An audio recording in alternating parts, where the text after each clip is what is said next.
Divisional accountant में आपको क्या क्या सुविधाएं मिलती हैं, क्या क्या फायदे हैं इस नौकरी के, क्या क्या नुकसान है, सब बताएंगे। सबसे पहले भाई डिविजनल अकाउंटेंट, जिसको मतलब नॉर्मली लोग क्या बोलते हैं, डीए बोल देते हैं। ये एक ऐसी नौकरी है जिसकी कट ऑफ एक बार ऐसा भी हो चुका है 2021-22 में, जहां पे एक्साइज इंस्पेक्टर से भी ऊपर चली गई थी।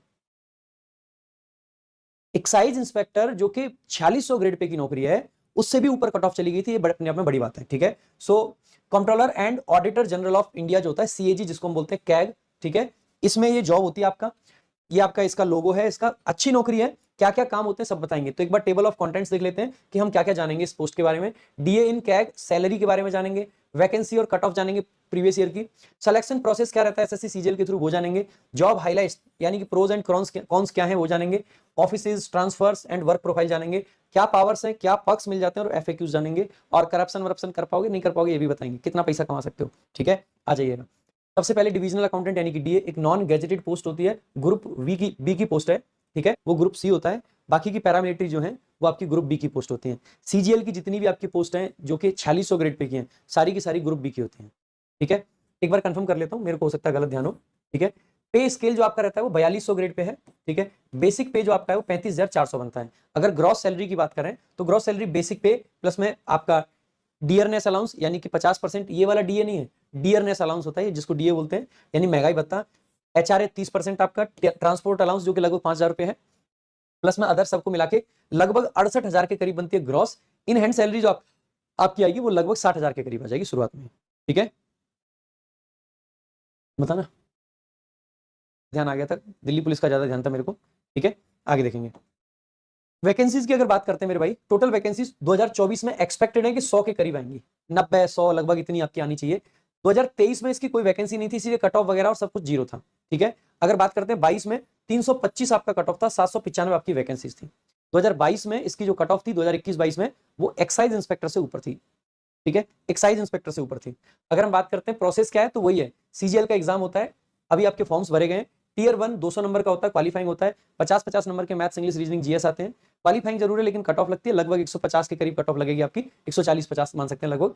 390 नंबर का मेंस होता है, जिसमें से 90 नंबर मैथ्स के होते हैं, 90 आपके रीजनिंग के होते हैं, 135 इंग्लिश के होते हैं और 75 आपके जीएस के होते हैं।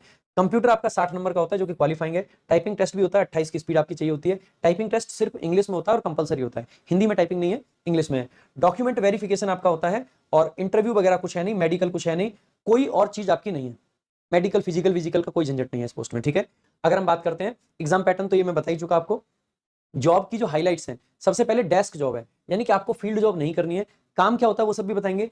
मिनिमल फील्ड वर्क होता है, यानी कि कम से कम फील्ड वर्क होता है, कभी कभार जाना पड़ सकता है ऑडिट या इंस्पेक्शन वगैरह, जब जो कंपनीज होती हैं बड़ी बड़ी उनके ऑडिट वगैरह होते हैं उनके लिए जाना पड़ जाता है कभी कभार। जनरली इसको एक अच्छी नौकरी माना जाता है, अच्छी वर्क लाइफ आपकी चल सकती है, आपका घर बड़े अच्छे से चल सकता है, क्योंकि इस जॉब में टाइम आप बहुत दे पाओगे परिवार को। जब हम जॉब में परिवार को ज्यादा टाइम नहीं दे पाते हैं तो अक्सर करके घर में टेंशन बन जाती हैं, अक्सर करके घर में लड़ाइयां होती हैं। लेकिन ये एक ऐसी जॉब है यहाँ पे वर्क लाइफ बैलेंस बहुत अच्छा हो सकता है, क्योंकि इसमें आप काफी टाइम अपनी फैमिली के साथ में स्पेंड कर सकते हो अगर आपको होम पोस्टिंग मिली है तो। लेट मी टेल यू, अगर आपको होम पोस्टिंग नहीं मिली है तो डीए आपके लिए उतनी अच्छी जॉब नहीं है। मेरे कुछ दोस्त हैं जो कि बाहर की पोस्टिंग वाले भी हैं और कुछ दोस्त हैं जो कि होम पोस्टिंग वाले भी हैं, कुछ स्टूडेंट्स भी हैं।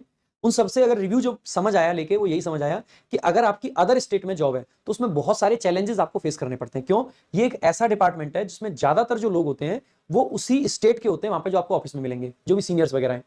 हालांकि जॉब में आराम बहुत है, लेकिन एक तो आजकल क्या कर दिया है कि आपको अगर छुट्टी लेनी है तो छुट्टी लेके आप जा सकते हो। छुट्टी मिलना थोड़ा सा ऐसे कई बार रहता है, कई बार मिलती भी नहीं है, एएसओ की तरह से नहीं है इसमें भी, ठीक है। और लेकिन अगर छुट्टी नहीं है तो आप ऑफिस आओ मत आओ, लेकिन जो आपका वर्क स्टेशन आपको वहां रहना ही पड़ेगा, यानी कि आपकी जहां पोस्टिंग आपको रहना वहीं पड़ेगा। ऐसा नहीं है कि आप घूमने फिरने कहीं भी चले जाओ। आराम बहुत है, काम ज्यादा नहीं है, आपकी बहुत वैल्यू भी है, पावर भी अच्छी खासी है। जितने भी कॉन्ट्रैक्ट सरकार की तरफ से निकाले जाते हैं उस हर कॉन्ट्रैक्ट के सारे की सारी चीजें चेक करना, क्या इसमें सब कुछ सही है, जो आगे बंदा काम कर रहे हैं, जो आगे जो भी बिल्स हैं वो सारी चीजों को देखना, वही सब काम होता है डिविजनल अकाउंटेंट्स का, ठीक है। सो ये जो डीए की आपकी जॉब है इसमें मोस्टली काम यही है, जितने भी टेंडर वगैरह निकलते हैं सरकार की तरफ से उन सभी को वेरीफाई करना इनका मेजर काम होता है। और क्योंकि उनका वेरिफिकेशन हो रहा है, इसका मतलब है आप जानते हैं कि इसका स्कोप बहुत ज्यादा रहता है, लेकिन डिपेंड करता है कि आपकी पोस्टिंग कहाँ पे है। अगर मैं इसके कुछ और चीजों की बात करूं तो बहुत मतलब लिमिटेड वर्कलोड है आपका, वर्कलोड बिल्कुल भी नहीं है, क्योंकि यहाँ पे ना ज्यादातर फाइल्स वगैरह आपको प्रिपेयर हुई मिलती है, ज्यादा जो वैल्यू आपके साइन की रहती है। आपके सिग्नेचर की ज्यादा वैल्यू है रेदर देन आपका वर्कलोड ज्यादा नहीं है। फाइल्स वगैरह प्रिपेयर मिलेंगी, आपको सिग्नेचर करना होता है बस, ठीक है। अगर हम बात करें तो देखो ये ऑडिटिंग करनी होती है, फाइनेंशियल मैनेजमेंट करना होता है, बजट मैनेजमेंट करना होता है, जितने भी टेंडर निकलते हैं उन टेंडर्स की बात कर रहे हैं हम, ठीक है। ऑडिटिंग में क्या होगा कि ऑडिट कंडक्ट करो वेरियस गवर्नमेंट अकाउंट्स का, इंश्योर करो कि एक्यूरेसी है फाइनेंशियल रिकॉर्ड्स में। फाइनेंशियल मैनेजमेंट करना है, ओवरसी करना है फाइनेंशियल ट्रांजैक्शंस को, अकाउंटिंग करनी है जितने भी आपके डिवीजन है, जो आपकी डिवीजन है ना वहां पे आपको अकाउंटिंग करनी होती है, जो भी उस डिवीजन के अंदर टेंडर निकले उन सब की। बजट मैनेजमेंट करना होता है जिसमें असिस्ट करोगे आप बजट प्रिपरेशन में कि किस टेंडर के लिए कितना बजट प्लान करना चाहिए, क्या करना चाहिए, तो ये सब चीजें आपकी रहती हैं। इसके अलावा मेरे भाई कंप्लाइंस आपको करनी होती है कि जो बजट गया है, जो चीजें हुई हैं वो हो रही हैं या नहीं हो रही हैं, वो देखना होता है। तो गवर्नमेंट की गाइडलाइंस के हिसाब से सब चीजें चल रही है कि नहीं। रिपोर्ट प्रिपेयर करनी होती है, फाइनेंशियल रिपोर्ट, जो कि गवर्नमेंट के लिए जाती है, हायर अथॉरिटीज के लिए जाती है। कोऑर्डिनेशन भी आपको करना होता है, ठीक है। लाइजनिंग करनी पड़ती है गवर्नमेंट डिपार्टमेंट के साथ में, एजेंसीज के, जिससे कि स्मूथ फाइनेंशियल ऑपरेशंस चलते रहें, ठीक है। तो ये सब चीजें आपको करनी पड़ती है, ये इसके बेसिकली वर्क है, वर्क प्रोफाइल की अगर हम बात करते हैं, ठीक है। इसका जो एक सबसे नेगेटिव पॉइंट है वो ऐसा है कि इसके ऑफिसेस बहुत छोटे छोटे शहरों में भी है, दिल्ली के बहुत दूर है। दिल्ली में इसकी पोस्टिंग ना के बराबर है, जीरो है, जीरो। आपको होम पोस्टिंग मिल जाए, अगर आपको होम पोस्टिंग नहीं मिल रही है तो मैं इस जॉब को बहुत ज्यादा रिकमेंड नहीं करता हूं। होम पोस्टिंग अगर है तो भाई इससे बेहतर जॉब आपको नहीं मिलेगी, 4200 ग्रेड पे तो बिल्कुल नहीं मिलेगी। बहुत शानदार जॉब है, लेकिन कई बार पता क्या होता है, जैसे इसमें हर 3 साल पर ट्रांसफर भी होता है। मान लीजिए अगर आप होम पोस्टिंग वाले हैं तो आपके जुगाड़ वुगाड़ वहां ठीक ठाक बन जाएंगे, अपने ऑफिस में ठीक ठाक जानकारी हो जाएगी, तो आपकी पोस्टिंग आराम से बढ़िया जगह पर आपको मिलती रहेगी, जो वर्क स्टेशन आपको मिलेगा अच्छा मिलता रहेगा। लेकिन हर जगह खराब वर्क स्टेशन भी है। जनरली जो लोग आउट अदर स्टेट के होते हैं ना, उनको खराब खराब वर्क स्टेशन पे डाल देते हैं, जहाँ पे वर्कलोड बहुत ज्यादा होता है। अच्छा, कई जगह ऐसी भी है क्योंकि ये ना बहुत रिमोट एरियाज में भी है। अगर दूर के एरियाज में है, इसका मतलब ये होता है कि कई बार कनेक्टिविटी का इशू आता है। अगर आप अदर स्टेट में आपकी पोस्टिंग है तो कई बार जैसे आपको फैमिली को भी शिफ्ट करना है, बच्चे भी पढ़ाने हैं, कल को शादी तो करोगे ना मेरे भाई, तो बच्चे भी पढ़ाने हैं, तो वहां पे एजुकेशन को लेके, बच्चों के एजुकेशन को लेके इश्यूज आएंगे आपको।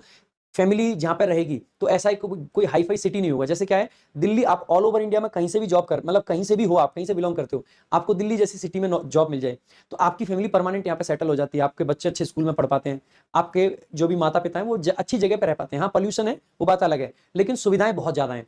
लेकिन यहाँ पे क्या होगा कि आपको हो सकता है पॉल्यूशन ना झेलना पड़े, लेकिन सुविधाएं जीरो होंगी। सुविधाओं के नाम पे ऐसा होगा कि हो सकता है जिस जगह से आप बिलोंग करते हैं, जहां से आप लोकल हैं, वहां से भी खराब चीजों में जाके आप रेंट पे रह रहे हो, यानी कि रेंट पे भी रह रहे हैं और सुविधाएं जीरो हैं, कुछ नहीं मिल रहा है आपको, तो वैसी सिचुएशन में भी जा सकते हैं। तो कोशिश ये करें कि आपके होम पोस्टिंग मिले तो ही डीए लें, अदरवाइज ना लें, ठीक है। सो डीए के लिए बस मेरी तरफ से ये चीज आपके लिए ज्यादा रहेंगी। प्रमोशंस की बात करते हैं तो प्रमोशंस वही नॉर्मल है जैसे सब में होते हैं, 6-7 साल लग जाते हैं, डिविजनल अकाउंटेंट बनते हैं। इसके अलावा आपके असिस्टेंट डिविजनल अकाउंट्स ऑफिसर बन जाते हैं। अकाउंटेंट अलग है, अकाउंट्स ऑफिसर अलग होता है, जिसको एडीएओ बोलते हैं। इसके अलावा डिविजनल अकाउंट्स ऑफिसर ग्रेड 2 बनते हैं और ग्रेड 1 बनते हैं, ठीक है, जिसको डीएओ बोल देते हैं, ठीक है। इसके अलावा सीनियर अकाउंट्स ऑफिसर बनते हैं। ये आपके प्रमोशंस रहते हैं। इसमें स्कोप काफी है, लेकिन मेरे भाई फिर कहूंगा साइन की वैल्यू आपके, इसीलिए ये सब चीजें भी चलती हैं, लेकिन पोस्टिंग बड़ी खराब मिल जाती है कई बार, डिपेंड करता है कि कैसा, ठीक है। और बाकी देखो अभी स्टार्टिंग में हमें लग रहा होता है कि जॉब एक बार मिल जाए उसके बाद में फैमिली से भी दूर रह लेंगे, जो त्याग करना पड़ेगा जीवन में कर लेंगे, क्योंकि आज हम त्याग की पोजीशन में हैं। आज हम जितने त्याग कर रहे हैं जीवन में, उनको देख के लगता है कि कोई भी त्याग हम जीवन में कर सकते हैं, बट ऐसा कर नहीं पाते हम। अक्सर करके जब त्याग करने की बारी आती है तो जब फैमिली हमारी होती है तो फिर हमें फैमिली सिचुएशंस दिखती हैं। आज हम अलग पर्सपेक्टिव से सोचते हैं, जब जॉब लग जाएगी तो पर्सपेक्टिव अलग हो जाएगा। आज हमें लगता है कि अगर हमें 50,000 रुपए भी महीने कोई देता रहे, ठीक है 80,000 ना दे, डीए 3% ना बढ़ के 2% बढ़ गया तो हमें कोई फर्क नहीं पड़ रहा है। लेकिन जब आप जॉब कर रहे होगे ना, आपको फर्क ये भी पड़ेगा कि सरकार हर महीने 4,000 इनकम टैक्स क्यों काट लेती है, इनका क्या हक बनता है, हमारे काम के हिसाब से तुम्हारी सैलरी बहुत कम है। ये सब फर्क पड़ेंगे आपको, आज नहीं पड़ेगा, क्योंकि आज आप कुछ नहीं कमा रहे हो, आपको लगता है कुछ भी मिल जाए वही बहुत है, ठीक है। तो ये चीजें आगे आपके लिए मैटर करेंगी। फैमिली लाइफ, वर्क लाइफ, बच्चों की पढ़ाई, शादी हो ही जाएगी, कालू कलूटी जैसी भी आपकी शकल हो फिर भी हो जाएगी शादी, क्योंकि आपके पास में सरकारी नौकरी होगी। कैसी भी शकल हो, कसम से, चाहे आप रात को शीशा देख देख के खुद से डर जाते हो, उसके बाद भी आपकी शादी हो जाएगी, क्योंकि आपकी सरकारी नौकरी लग जाएगी। तो उसकी चिंता मत करो आप, ठीक है, उसकी चिंता आप मत करो, वो हो जाएगी शादी वादी। लेकिन जब फैमिली होगी तो फिर आपको एक अच्छी जगह पर रहने के लिए डिविजनल अकाउंटेंट अगर आपको तो दिक्कत आ सकती है, ठीक है। सो लिमिटेड मोबाइल फोन मिल जाता है, बिल मिल जाता है, मतलब पेट्रोल अलाउंस मिल जाता है, मेडिकल फैसिलिटीज वही सीजीएचएस कार्ड आपका बनता है, ट्रांसपोर्ट कंपनसेशन यानी कि वही टीए मिल जाता है आपको, ठीक है। इसके अलावा ट्रेनिंग भी इसकी काफी सारी होती है, तो इनिशियल ऑपरेशन मतलब orientation, professional training, technical training on the, बाकी बड़ा काम नहीं है, पुलिस जैसी ट्रेनिंग नहीं है, नॉर्मल ट्रेनिंग है, तो ये सब हो जाती है, सिंपल सी ट्रेनिंग है, इसमें ऐसा कुछ खास नहीं है, ठीक है। इसके अलावा मेरे भाई कुछ एफएक्यूज आपके, क्या होम पोस्टिंग मिल सकता है? बिल्कुल मिल सकता है, अगर आप होम पोस्टिंग के लायक मार्क्स ला चुके हो। मार्क्स पर डिपेंड करेगा, तो आंसर यस है। ट्रांसफर होता है कि नहीं, जिस स्टेट में एक बार चले गए जीवन भर उसी स्टेट में रहना है, ये बड़ी बात है।